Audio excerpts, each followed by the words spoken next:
we say our names this time. Good evening, Nova Nation, and welcome to another edition of Wildcat Watch Live. I'm Anthony DePadua. I'm Jessica Murphy. I'm Pat Ralph. And I'm Jessica Pizzella. Tonight is January 23rd, 2013, and it is the first show of the new year. And once again, we are back at the beautiful Nevin Fieldhouse. Now, I don't know about you guys, but I think the talk of the Nova Nation is our upset victory over the nationally ranked number 5 Louisville Cardinals. I was there last night. What a great game. Hey, and even better, it was a great win for us heading into that game against Syracuse on Saturday. A huge confidence booster. And speaking of the game against Syracuse on Saturday, make sure to buy one of our One Nation, Nova Nation, Villanova t-shirts here at Jake Nevin when you come to pick up your tickets here. I already got mine, and I love it. Yeah, I think without a doubt, guys, this room is huge for us because as of late, Villanova basketball is in a little bit of a rut. And for more on the latest news in Villanova men's basketball, here's Jessica Murphy. It was a pretty tough week last week for our Villanova men's basketball team. As we took on the Pitt Panthers last Wednesday, our Wildcats fell 58-43. As the last 5 minutes, the Pittsburgh Panthers went on a 15-0 run. Unfortunately, they continued their losing streak as they traveled to Providence College, and there they lost 69-66. Our Wildcats had a chance to tie up the game, but unfortunately they couldn't sink the last 3, even after 25 turnovers. But in an exciting game yesterday, our Wildcats won against number 5 ranked Louisville Cardinals, winning 73-64 as Ashley Kubu hit the game-tying 3, and from there the Wildcats pulled away. Now let's send it over to Anthony on women's track. Thanks, Jess. Now, women's track and field opened up their season with some phenomenal results, starting off with the 3,000-meter race.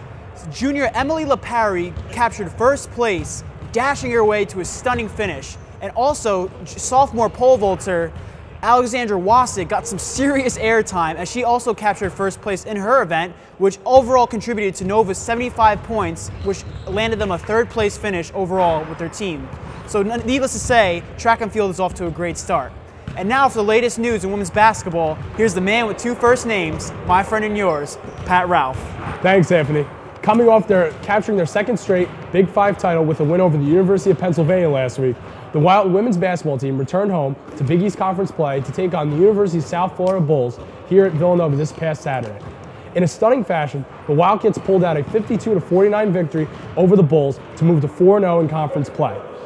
Despite shooting 32% from the field, 21% from behind the three-point line, and having 16 turnovers in the game, the Wildcats moved to 16-2 on the regular season, and their next game is actually tonight on the road against the Friars of Providence College, and will also play home here at 6 o'clock against the Syracuse Orange. Now here's Jess with some news on our men's track team. Jess? The men's track team did really great this weekend at the Great Danes Classic in New York. They were able to clinch 3 victories, the first being in the 3,000-meter race. Denalden Williams did a 1-2 first and second place.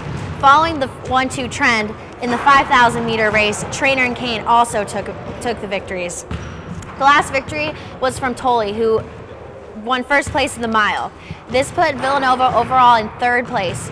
Great job, boys. Now here's Lauren Dugan with more on upcoming games. Thanks, Jess.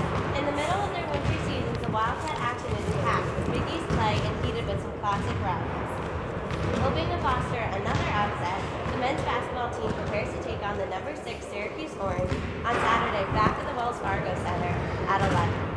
The team then heads up to South Bend to take on the number 20 Notre Dame Irish on Wednesday. The women's basketball team also prepares to take on the Syracuse Orange on Saturday in the Pavilion right after the men's game. The team then heads up north to take on the number 3 Yukon Huskies on Tuesday. Swimming and diving prepare for their dual meet against Pitt on Friday, and track and field race up to Penn State's national meet on Friday and Saturday. I think this is a tough week ahead for the Wildcats as matchups are scheduled here and there and everywhere, but hopefully the Wildcats can claim their territory and establish some dominance in this Big East schedule. Now back to you guys. Thanks, Lauren. As always, thanks for watching. Make sure to tune in next week, and remember, stay Wildcats.